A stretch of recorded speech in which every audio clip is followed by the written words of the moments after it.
How you doing, YouTube? Matt Massive Beer Reviews, back with yet another review. A little bit of mystery beer, courtesy of my boy Jerome.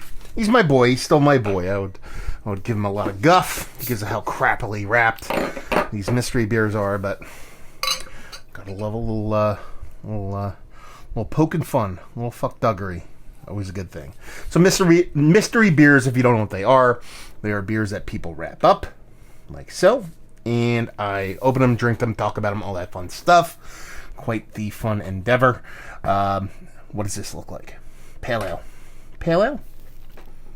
Saison? Pale ale. Pale ale. Or sour. Or golden sour. But really, I mean, from a distance, looks like pale ale. Very, very soft carbonation. The ever so subtlest bit of haze to it. It's not a hazy beer, but it's not like super magnifying glass kind of clearness. And not much of a head on it. So yeah. I mean, maybe a Belgian beer. That head is really kind of what's kind of fooling me. Let's get a nose. I'm almost getting like a macro lager thing off this. Yeah. There's a little bit of skunky hop. A bit of maltiness. There's no kind of corn bit in there, so that's why I don't think it's a macro lager. But there might be... It might be a lager, because I'm getting a little sulfur along with that little bit of skunkiness. So maybe somebody's lager. Yeah, but for it to have that kind of skunkiness to it, kind of throwing me for a loop a little bit. Let's just dive in, see what she's got. Cheers.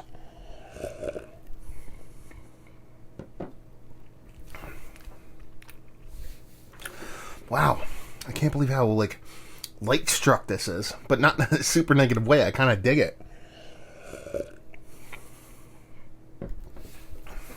Okay. What is this? I honestly don't think it's macro lager. I think it's somebody's version of macro lager, but I don't think it's like macro lager. Here, let's cheat a little bit. No, that's not macro lager. Not really looking to see what is on the cap, but I'm looking to see if it's a twisty. Let's put it that way. So, what are we getting here? You know, I might back away from that lager portion of the show and just go an ale. Just a pale ale.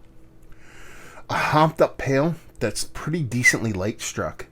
Because unless that skunky hop portion of the show is really kind of beating down the lager vibe, outside of that little sulfuric thing on the nose, I'm really not getting much as far as lager off of it. There's a crispness, there's a cleanness to it, so that kind of lends itself to being a lager. Yeah, that's pretty much it. Big skunky component, a little bit of bittering kind of herbal vibes to that hop. Crisp, clean. The ale could be a Kolsch, hopped up Kolsch. Somewhere around there. So let's cut to the chase. Let's just guess. Because honestly, I'm probably going to be wrong. Regardless, I'm on that streak of not doing all that well with mystery beers. This is somebody's 5.2% Kolsch. Hopped up Kolsch. That is like struck the fuck. You know what though? Maybe this is it. And I'm just going to throw this out there just for a twist. Is this somebody's like CBD beer? Like somebody kind of do like a hop infused kind of beer? That's what this could be. To be perfectly honest with you. Because it kind of comes off that way. Kind of like, what's that one brewery? The Sweetwater, it's their 420. That kind of beer. It has those kind of vibes to it. So it could be somebody's low ABV. Let's go there. Let's just do that. Some low ABV pale ale. Again, 5.2%. That wants to be weed. I was confusing that skunkiness with like just a skunked hop, but it's so aggressive, and I don't think it's a big beer, that I think this is somebody trying to make like a weed-like kind of beer. So it might be that kind of 420 strain kind of beer, or somebody like putting like that whole CBD bullshit into a beer, trying to elicit and kind of get those kind of weed vibes going. And somebody's little 5.2% pale. Let's dive in. Let's see what this is. Kind of really curious about this. Am I going to be able to slide this off? No. Jerome has made this so it will not come loose. I applaud the lockdownness of it. There's actual tape on the inside of this, so you have to peel it off proper. So let's see. Let's just tear it off like we're breaking shit. Okay, off completely. This is Lost Abbey. This is their 5.8% alcohol by volume farmhouse lager. So I was going down that lager trip.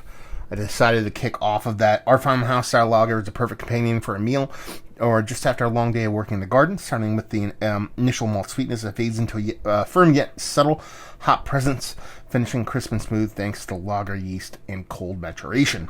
Let's see. We have a freshest by 117, 2020. We're just under that mark here. Done and done. Yeah, it really didn't give me any kind of Saison farmhouse vibes to it. It was more of a pale. I mean, like I said, it does have a subtle kind of haze to it, but there is a funkiness to it, but it's like 1,000% like light struckness. So, I mean, there's so much kind of skunky weediness, hence me kind of leaning into that.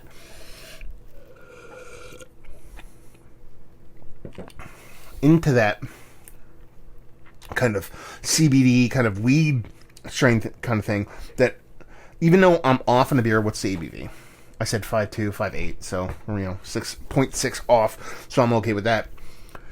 Even though the beer is not, you know what I mean, I didn't nail what the beer is, I'm 1,000,000,000% okay with everything you said. One, because it's mystery beer, so you taste what you taste, but two, I kind of think what I tasted is more what this beer is than actual what the label says. Maybe that's a little bit of arrogance on my end, but it's tasty in that weird skunky way that I kind of, like I said, I kind of dig it, so it's fine, but in no realm of possibility did I ever think this is going to be a farmhouse ale. Yeah. So, not necessarily a bad thing. I think a lot of people might poop on it because of that skunky factor, but it works for me. I mean, kind of digging into it, really trying to get some kind of base of it being a farmhouse ale, maybe a little bit of peppery vibes, but that spiciness was coming off more like what was left of the hop outside of that light struck skunkiness. Yeah, it's okay. Is it one of the better farmhouse beers I've had as of late? No, but it's an interesting beer and a very fun mystery beer, so thank you very much, Jerome.